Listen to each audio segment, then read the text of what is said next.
خالد صدیقی ہیں، اس طرح کے چہروں کو ووٹ دینے کی بجائے وہ جس کو الطاف بھائی کہیں گے اس کو ووٹ دے دیا جائے گا، چاہے وہ آزاد امیدوار ہوں یا پی ٹی آئی کے کوئی امیدوار ہوں. تو یہ کراچی کی صورتحال ہے. اور کراچی میں آپ کو بتاؤں کہ یہ جو کاغذات نامزدگی جمع کروائے گئے، 2 شہروں میں سب سے زیادہ کاغذات نامزدگی جمع کروائے گئے کہ لاہور میں، لاہور کی جتنی صوبائی اور قومی اسمبلی کی سیٹیں ہیں، یعنی 29 صوبائی اور 14 قومی اسمبلی کی سیٹیں ہیں، تو یہاں پر 600 لوگوں نے کاغذات نامزدگی جمع کروائے ہیں. خواہش مند امیدوار ایسے ہیں کہ ہم جیتیں اور اپنا کردار پارلیمانی سیاست میں ادا کریں. اور کراچی میں یہ تعداد 800 کی ہے، یعنی کراچی میں صوبائی اور قومی اسمبلی کے حلقوں میں تقریباً 800 امیدواروں نے کاغذات نامزدگی جمع کروائے ہیں. تو آپ دیکھ لیں کہ یہ 2 شہر پاکستان کی سیاست میں کتنا اہم کردار ادا کریں گے. تو کہنے کا اور بتانے کا اور شیئر کرنے کا آپ کے ساتھ مقصد یہ ہے کہ فی الحال الطاف بھائی کوئی بڑا ایڈونچر کرنے کی سوچ رہے ہیں، اور ایڈونچر ہو بھی سکتا ہے کیونکہ نظریاتی طور پر اب بھی کراچی کے کچھ حلقے یا طبقے یا گروپس ایسے ہیں یا ڈیپ پاکٹس ایسی ہیں جو الطاف بھائی کے ساتھ ہیں اور ان کے حکم کی وہ تکمیل کرتے ہیں. اور جب ضمنی انتخاب میں ہم نے بلدیاتی انتخاب میں بائیکاٹ کیا تھا تو اس کا نتیجہ بھی سب کے سامنے تھا. تو یہ چیزیں آنے والے دنوں میں مزید کھلیں گی اور الطاف بھائی اور پی ٹی آئی اس طرح کا کوئی ایڈونچر مشترکہ ہو سکتا ہے کیونکہ اب دونوں کا نظریہ اینٹی اسٹیٹ کچھ اس طرح کا بنا ہوا ہے. اور الطاف بھائی اب اس چیز کو کیش کرانا چاہ رہے ہیں اور بار بار یہ کہتے ہیں کہ پہلے آپ کو ہم پر ہوتا ہوا ظلم نظر نہیں آتا تھا، لیکن اب آپ کو وہ ظلم ہوتا ہوا نظر آ رہا ہے جب آپ پر خود بیت رہی ہے. دوسری جانب ایک چیز یہ بھی سننے کو مل رہی ہے اور وہ بڑی سیریس چیز چکوال اسکول آف تھاٹ کی ہے، اور ایک ایسا بتایا جاتا ہے اسٹڈی سیل بنایا گیا ہے. کچھ سینئر صحافیوں نے اس پر خبریں بھی دی ہیں کہ کس طرح پراپوگنڈا کیا جائے گا. لیکن آج کل ہم سوشل میڈیا پر یہ دیکھ رہے ہیں کہ کس طرح فیک نیوز جنریٹ ہوتی ہے اور ایک جگہ سے دوسری جگہ جاتی ہے. انشاءاللہ تعالیٰ یہ میرا آپ سے وعدہ ہے کہ کسی روز اس چیز پر میں ایک تفصیلاً ویلاگ کروں گا کہ کس طرح ایک ٹویٹ جنریٹ ہوتا ہے اور کس کے ٹائم لائن پر وہ جاتا ہے، وہ کیسے جاتا ہے اور پھر کیا ٹرینڈ بنانے کے حوالے سے گفت و شنید ہوتی ہے اور پھر وہ ٹرینڈ اچانک ٹویٹر پر بننا شروع ہو جاتا ہے. جس طرح یہ نورین رو رہی ہے کا ٹرینڈ بنا تو اس کے پیچھے کیا مقصد تھے. اب ہر کوئی یہ چیزیں سامنے لا رہا ہے. اور سب سے اہم بات یہ جو شاہ محمود قریشی کی پھر گرفتاری کے حوالے سے ہے، تو ماضی میں ہم نے یہ دیکھا ہے کہ مریم نواز کو کوٹ لکھپت جیل سے گرفتار کر لیا گیا تھا اور فوٹیج بھی باہر نہیں آئی تھی.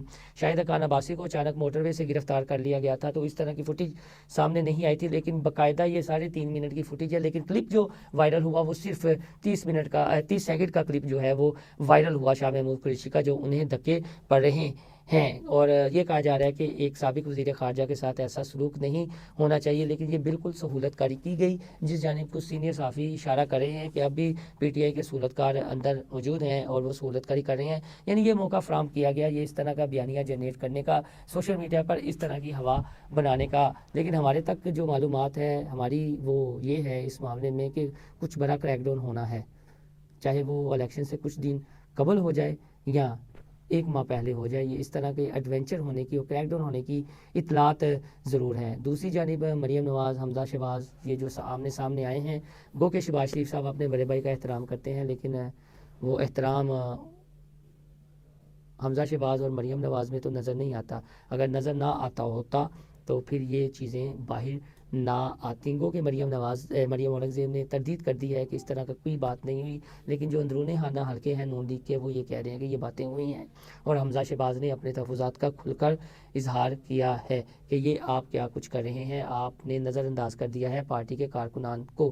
لیکن یہ باتیں انہیں تب کرنی چاہیے تھی جب یہ ماڈل ٹاؤن سیکریٹریٹ کا، جو مسلم لیگ نون کا سیکریٹریٹ ہے، اس کا جو چارج ہے وہ انوشے رحمان صاحبہ نے سنبھالا تھا. اور انہوں نے سلمان شہباز اور حمزہ شہباز کا جو قریبی سٹاف تھا کہا جاتا ہے انہیں ماڈل ٹاؤن سے نکال دیا تھا اور اپنا سٹاف وہاں ڈیوٹیوں پر تعینات کیا تھا. یہ بھی ایک ریالٹی ہے نون لیگ کی کے تناظر میں کہ نون لیگ کے اندر کیا چل رہا ہے. کچھ ایسی باتیں ہیں کہ جو اس طرح سوشل میڈیا پر یا مین اسٹریم میڈیا پر کہتے ہوئے زیب نہیں دیتی. کچھ اس طرح کی باتیں بھی ہیں اور ریومرز بھی ہیں کہ جس سے بڑے بڑے جو پارسا بنتے ہیں سیاستدان، ان کا کردار ہے کہ بیان نہیں کیا جا سکتا. تو اس طرح کی باتیں پارٹی کے اندر ہو رہی ہیں.